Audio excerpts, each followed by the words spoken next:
Hello creators! Starting soon, I'm going to include guest speakers on the show.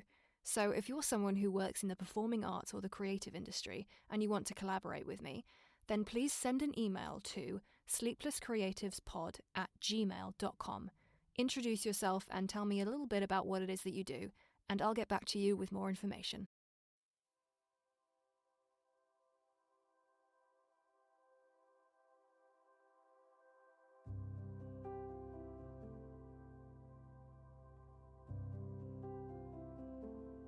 Hello creators, welcome back, and welcome to episode 7. I hope you're all doing well and you are looking after yourselves.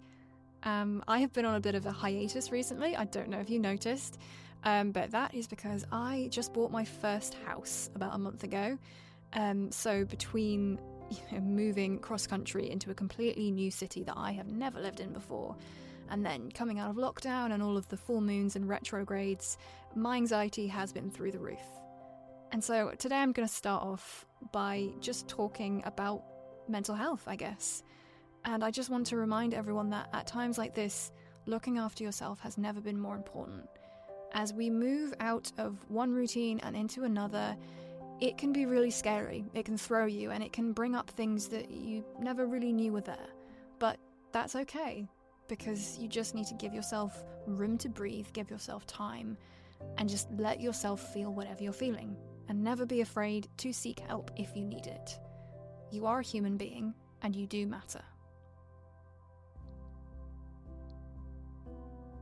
So, without further ado, here is part 2 of The Jungle Book by Rudyard Kipling. And you'll know this if you follow me on Twitter and Instagram. I announced this not long ago. And if you want to listen to part 1, you can do that over on our website and all of our other hosting platforms, Spotify, iTunes, and Google Podcasts.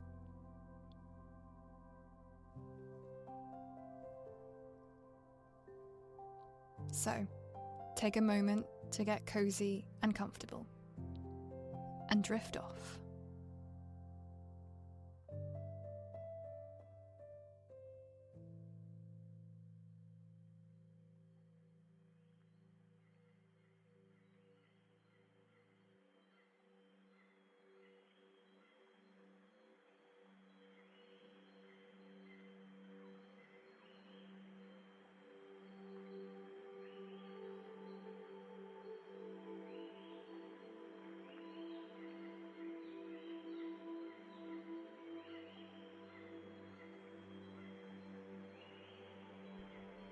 Chapter 2.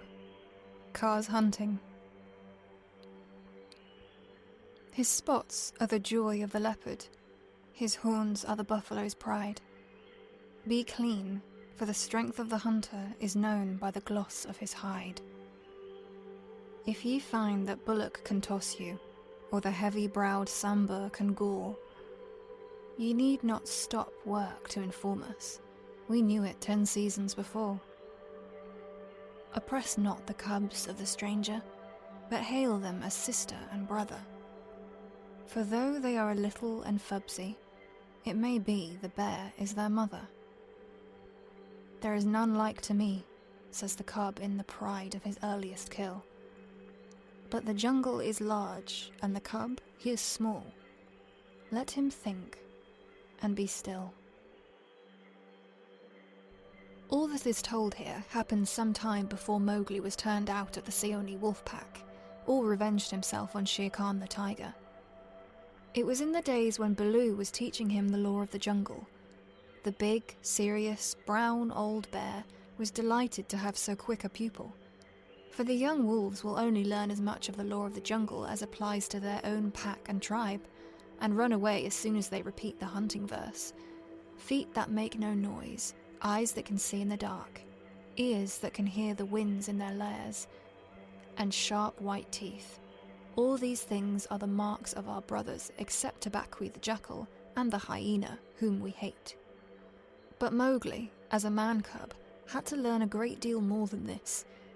Sometimes Bagheera the Black Panther would come lounging through the jungle to see how his pet was getting on, and would purr with his head against a tree while Mowgli recited the day's lessons to Baloo. The boy could climb almost as well as he could swim, and swim almost as well as he could run. So Baloo, the teacher of the law, taught him the wood and water laws, how to tell a rotten branch from a sound one, how to speak politely to the wild bees when he came upon a hive of them 50 feet above the ground, what to say to Mang the Bat when he disturbed him in the branches at midday, and how to warn the water snakes in the pools before he splashed down among them. None of the jungle people liked being disturbed, and all are very ready to fly at an intruder. Then, too, Mowgli was taught the stranger's hunting call, which must be repeated aloud till it is answered. Whenever one of the jungle people hunts outside his own grounds, it means, translated, "Give me leave to hunt here because I am hungry." And the answer is, "Hunt then for food, but not for pleasure." All this will show you how much Mowgli had to learn by heart, and he grew very tired of saying the same thing over 100 times. But as Baloo said to Bagheera one day when Mowgli had been cuffed and ran off in a temper, a man's cub is a man's cub, and he must learn all the law of the jungle. "But think how small he is," said the Black Panther, who would have spoiled Mowgli if he had had his own way. "How can his little head carry all thy long talk?" Is there anything in the jungle too little to be killed? No. That is why I teach him these things, and that is why I hit him very softly when he forgets. Softly? What dost thou know of softness, old iron feet? Bagheera grunted. His face is all bruised today by thy softness. Ugh. Better he should be bruised from head to foot by me who love him, than that he should come to harm through ignorance, Baloo answered very earnestly. I am now teaching him the master words of the jungle that shall protect him with the birds and the snake people and all that hunt on 4 feet, except his own pack. He can now claim protection if he will only remember the words, from all in the jungle. Is that not worth a little beating? Well, look to it then that thou dost not kill the man-cub. He is no tree trunk to sharpen thy blunt claws upon. But what are those master words? I am more likely to give help than to ask it. Bagheera stretched out one paw and admired the steel-blue, ripping chisel talons at the end of it. Still, I should like to know. I will call Mowgli and he shall say them, if he will. Come, little brother. My head is ringing like a bee tree, said a sullen little voice over their heads, and Mowgli slid down a tree trunk, very angry and indignant, adding as he reached the ground, I come for Bagheera, and not for thee, fat old Baloo. That is all one to me, said Baloo, though he was hurt and grieved. Tell Bagheera, then, the master words of the jungle that I have taught thee this day. Master words for which people? Said Mowgli, delighted to show off. The jungle has many tongues, I know them all. A little thou knowest, but not much. See, O Bagheera, they never thank their teacher. Not one small wolfling has ever come back to thank old Baloo for his teachings. Say the word for the hunting people. Then, great scholar, we be of one blood, ye and I, said Mowgli, giving the words the Bear accent which all the hunting people use. Good. Now for the birds. Mowgli repeated, with the kite's whistle at the end of the sentence. Now for the snake people, said Bagheera. The answer was a perfectly indescribable hiss, and Mowgli kicked up his feet behind, clapped his hands together to applaud himself, and jumped onto Bagheera's back, where he sat sideways, drumming his heels on the glossy skin and making the worst faces he could think of at Baloo. There. That was worth a little bruise, said the brown bear tenderly. Some day thou wilt remember me. Then he turned aside to tell Bagheera how he had begged the master words from Hathi the wild elephant, who knows all about these things, and how Hathi had taken Mowgli down to a pool to get the snake word from a water snake, because Baloo could not pronounce it. And now Mowgli was now reasonably safe against all accidents in the jungle, because neither snake, bird, nor beast would hurt him. No one, then, is to be feared, Baloo wound up, patting his big, furry stomach with pride. Except his own tribe, said Bagheera under his breath, and then aloud to Mowgli. Have care for my ribs, little brother. What is all this dancing up and down? Mowgli had been trying to make himself heard by pulling at Bagheera's shoulder fur and kicking hard. When the two listened to him, he was shouting at the top of his voice, "And so I shall have a tribe of my own, and lead them through the branches all day long." "What is this new folly, little dreamer of dreams?" said Bagheera. "Yes, and throw branches and dirt at old Baloo," Mowgli went on. "They have promised me this. Ah!" Woof!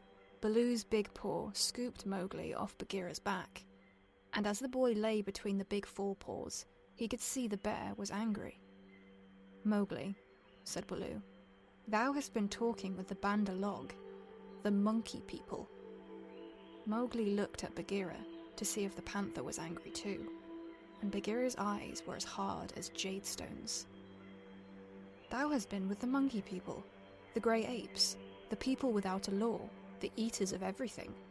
That is a great shame." "When Baloo hurt my head," said Mowgli, he was still on his back, "I went away, and the grey apes came down from the trees and had pity on me. No one else cared." He snuffled a little.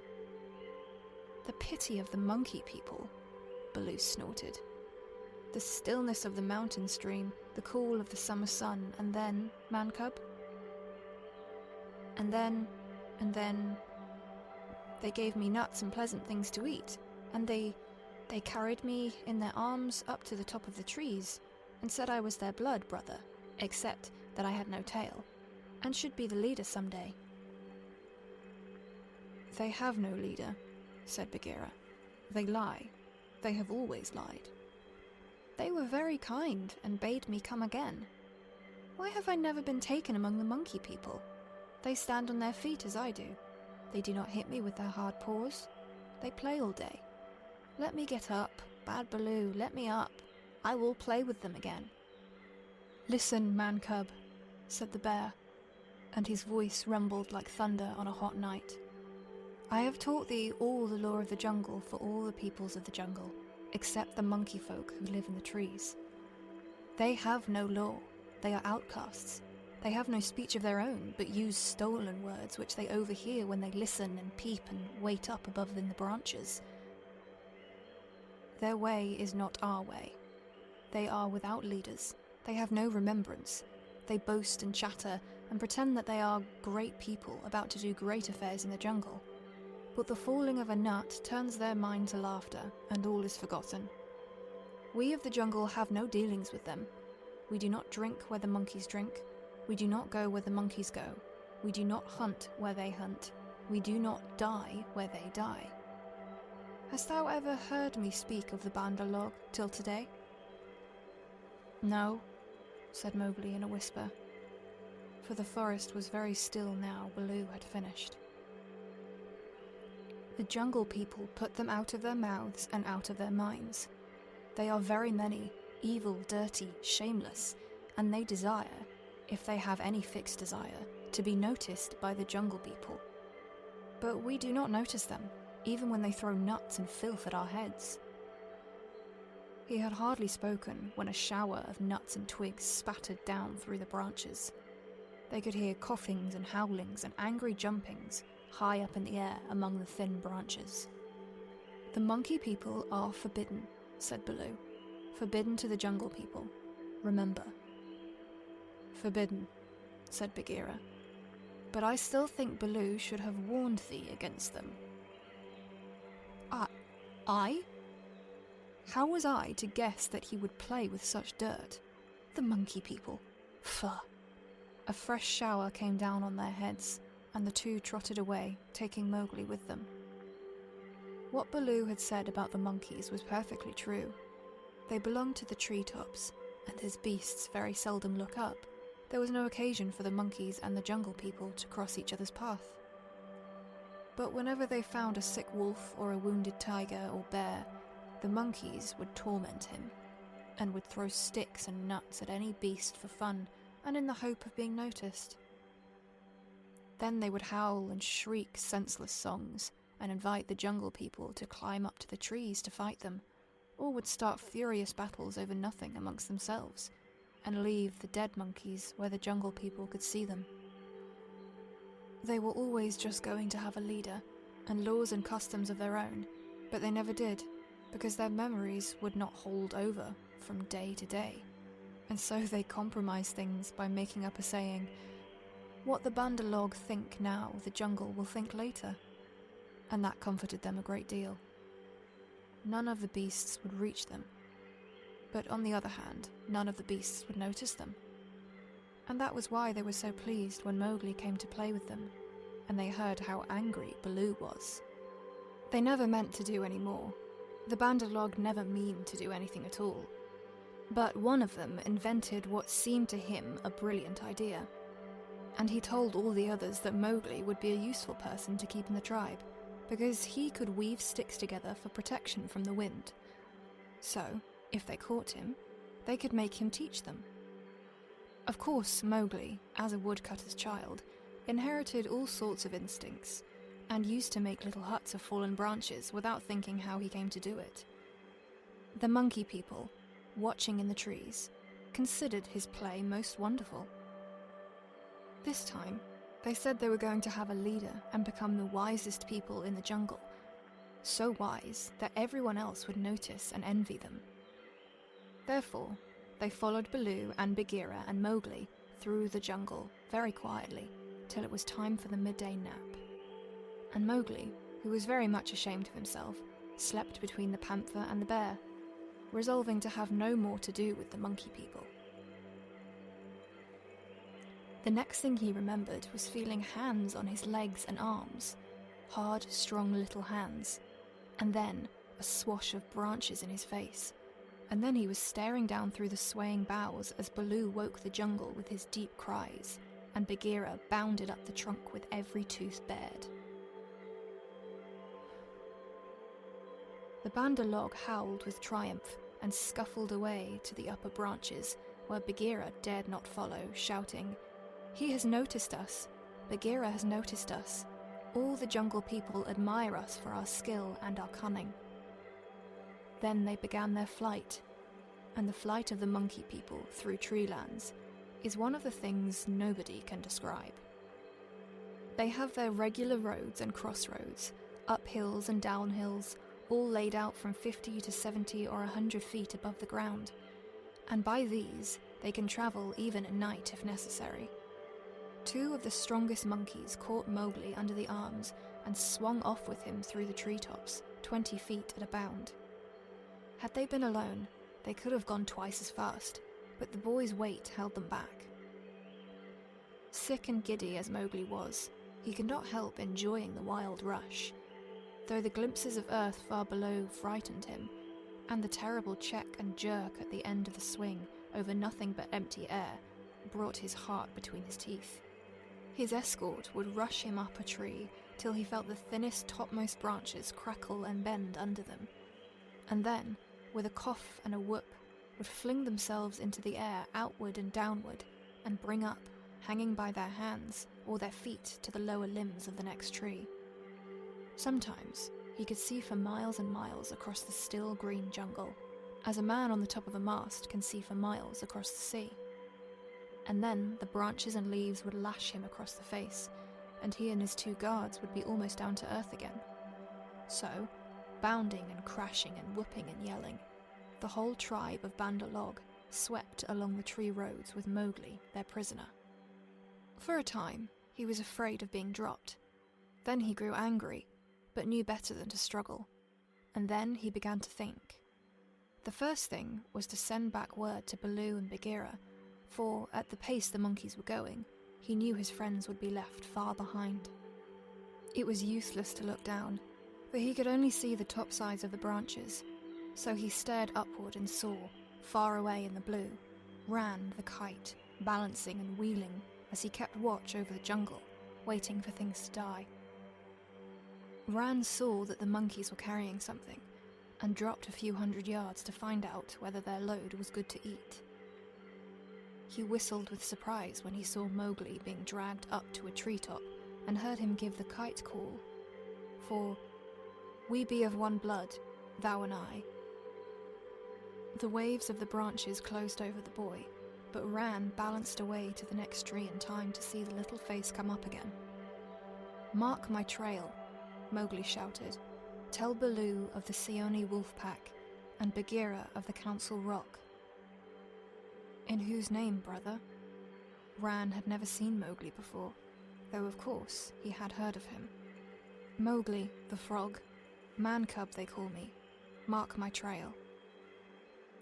The last words were shrieked as he was being swung through the air, but Ran nodded and rose up till he looked no bigger than a speck of dust, and there he hung, watching with his telescope eyes the swaying of the treetops as Mowgli's escort whirled along. "They never go far," he said with a chuckle. "They never do what they set out to do. Always pecking at new things are the Bandalog. This time, if I have any eyesight, they have pecked down trouble for themselves. For Baloo is no fledgling, and Bagheera can, as I know, kill more than goats." So he rocked on his wings, his feet gathered up under him, and waited. Meantime, Baloo and Bagheera were furious with rage and grief. Bagheera climbed as he had never climbed before, but the thin branches broke beneath his weight, and he slipped down, his claws full of bark. "Why didst thou not warn the man-cub?" he roared at poor Baloo, who had set off at a clumsy trot in the hope of overtaking the monkeys. "What was the use of half slaying him with blows if thou didst not warn him?" "Haste, oh haste, we may catch them yet," Baloo panted. At that speed, it would not tire a wounded cow. Teacher of the law, cub beater, a mile of that rolling to and fro would burst the open. Sit still and think, make a plan. This is no time for chasing. They may drop him if we follow too close. Arula, woo! They may have dropped him already, being tired of carrying him. Who can trust the Bandalog? Put dead bats on my head. Give me black bones to eat. Roll me into the hives of the wild bees that I may be stung to death, and bury me with the hyena. For I am most miserable of bears. Arulala, wahua. Oh, Mowgli, Mowgli. Why did I not warn thee against the monkey folk instead of breaking thy head? Now perhaps I may have knocked the day's lesson out of his mind, and he will be alone in the jungle without the master words. Baloo clasped his paws over his ears and rolled to and fro, moaning. "At least he gave me all the words correctly a little time ago," said Bagheera impatiently. "Baloo, thou hast neither memory nor respect. What would the jungle think if I, the Black Panther, curled myself up like Ikki the Porcupine and howled? What do I care what the jungle thinks? He may be dead by now. Unless, and until they drop him from the branches in sport, or kill him out of idleness. I have no fear for the man-cub. He is wise and well taught, and above all, he has the eyes that make the jungle people afraid. But, and it is a great evil, he is in the power of the Bandalog, and they, because they live in trees, have no fear of any of our people." Bagheera licked one forepaw thoughtfully. "Fool that I am, oh fat brown root-digging fool that I am," said Baloo, uncoiling himself with a jerk. "It is true, what Hathi the wild elephant says, to each his own fear, and they, the Bandalog, fear Kaa the rock snake. He can climb as well as they can. He steals the young monkeys in the night. The whisper of his name makes their wicked tails cold. Let us go to Kaa. What will he do for us? He is not of our tribe, being footless and with most evil eyes," said Bagheera. "He is very old and very cunning. Above all, he is always hungry," said Baloo hopefully. "Promise him many goats. He sleeps for a full month after he has once eaten. He may be asleep now, and even were he awake, what if he would rather kill his own goats?" said Bagheera. who did not know much about Kaa, and he was naturally suspicious. Then, in that case, thou and I together, old hunter, might make him see reason. Here Baloo rubbed his faded brown shoulder against the panther, and they went off to look for Kaa the rock python. They found him stretched out on a warm ledge in the afternoon sun, admiring his beautiful new coat, for he had been in retirement for the last 10 days, changing his skin, and now he was very splendid. Darting his big, blunt-nosed head along the ground, and twisting the 30 feet of his body into fantastic knots and curves, and licking his lips as he thought of his dinner to come. "He has not eaten," said Baloo, with a grunt of relief, as soon as he saw the beautifully mottled brown and yellow jacket. "Be careful, Bagheera. He is always a little blind after he has changed his skin, and very quick to strike." Kaa was not a poison snake. In fact, he rather despised the poison snakes as cowards, but his strength lay in his hug, and when he had once lapped his huge coils around anybody, there was no more to be said. "Good hunting," cried Baloo, sitting up on his haunches. Like all snakes of his breed, Kaa was rather deaf, and did not hear the call at first. Then he curled up, ready for any accident, his head lowered. "Good hunting for us all," he answered. "Aho, Baloo, what dost thou do here?" "Good hunting, Bagheera. One of us at least needs food. Is there any news of game afoot? A doe now, or even a young buck? I am as empty as a dried well." "We are hunting," said Baloo carelessly. He knew that you must not hurry Kaa. He is too big. "Give me permission to come with you," said Kaa. "A blow more or less is nothing to thee, Bagheera or Baloo, but I have to wait and wait for days in a wood path and climb half a night on the mere chance of a young ape. Pshaw! The branches are not what they were when I was young.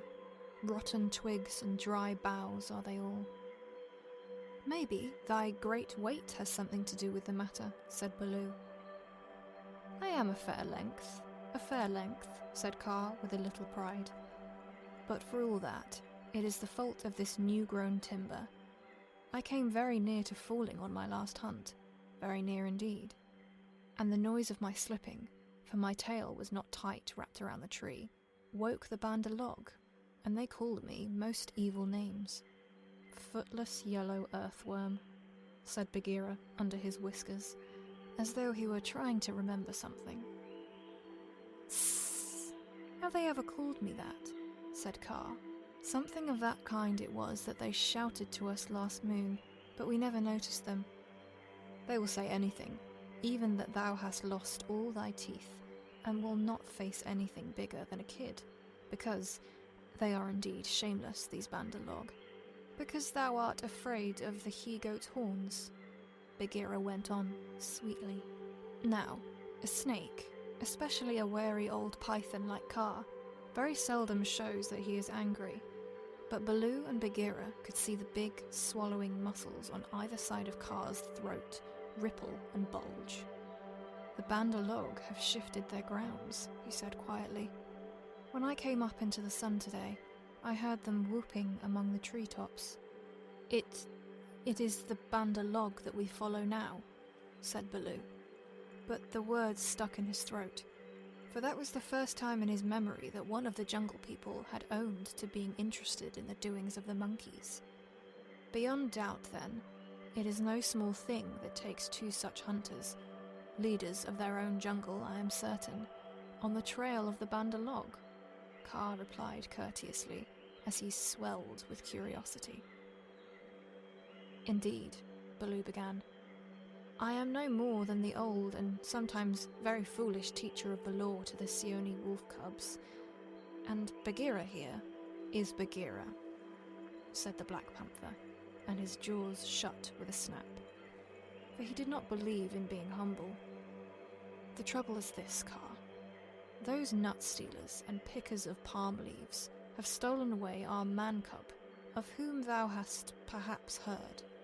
I heard some news from Ikki, his quills make him presumptuous, of a man-thing that has entered into the wolf-pack. But I did not believe. Ikki is full of stories half-heard and very badly told. But it is true. He is such a man-cub as never was, said Baloo. The best and wisest and boldest of man-cubs, my own pupil, who shall make the name of Baloo famous through all the jungles. And besides, we love him, Kaa. Tss, tss, said Kaa, weaving his head to and fro. I also have known what love is. There are tales that I could tell, that need a clear night when we are all well fed to praise properly, said Bagheera quickly. Our man-cub is in the hands of the Bandar-log now, and we know that all of the jungle people, they fear Kaa alone. They fear me alone. They have good reason, said Kaa. Chattering, foolish, vain, foolish and chattering are the monkeys. But a man-thing in their hands is in no good luck. They grow tired of the nuts they pick and throw them down. They carry a branch half a day, meaning to do great things with it, and then they snap it in two. That man-thing is not to be envied. They called me also Yellow Fish, was it not? Worm, earthworm, said Bagheera, as well as other things which I cannot now say for shame. We must remind them to speak well of their master. We must help their wandering memories. Now, whither went they with the cub? The jungle alone knows. Toward the sunset, I believe, said Baloo. We had thought that thou wouldst know, Kaa. I? How? I take them when they come in my way, but I do not hunt the Bandar-log, or frogs, or green scum on Waterhole, for that matter. Up, up, up, up. Hello, Illo, look up. Baloo of the Seoni wolf pack. Baloo looked up to see where the voice came from, and there was Ran the kite, sweeping down with the sun shining on the upturned flanges of his wings. It was near Ran's bedtime, but he had ranged all over the jungle looking for the bear and had missed him in the thick foliage. What is it? Said Baloo. I have seen Mowgli among the Bandar-log. He bade me tell you. I watched. The Bandar-log have taken him beyond the river to the monkey city, to the cold lairs. They may stay there for a night or 10 nights or an hour. I have told the bats to watch through the dark time. That is my message. Good hunting, all you below. Full gorge and a deep sleep to you, Ran, cried Bagheera. I will remember thee in my next kill, and put aside the head for thee alone. O best of kites. It is nothing. The boy held the master word. I could have done no less. And Ran circled up against his roost. He has not forgotten to use his tongue, said Baloo with a chuckle of pride. To think of one so young remembering the master word for the birds too, while he was being pulled across the trees. It was most firmly driven into him, said Bagheera. But I am proud of him. And now we must go to the cold lairs.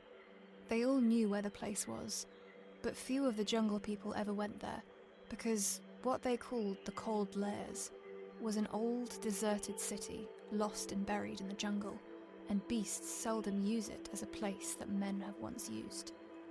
It is half a night's journey at full speed, said Bagheera, and Baloo looked very serious. I will go as fast as I can, he said anxiously. We dare not wait for thee. Follow, Baloo. We must go on the quick foot, Kaa and I. Feet or no feet, I can keep abreast of all thy four, said Kaa shortly.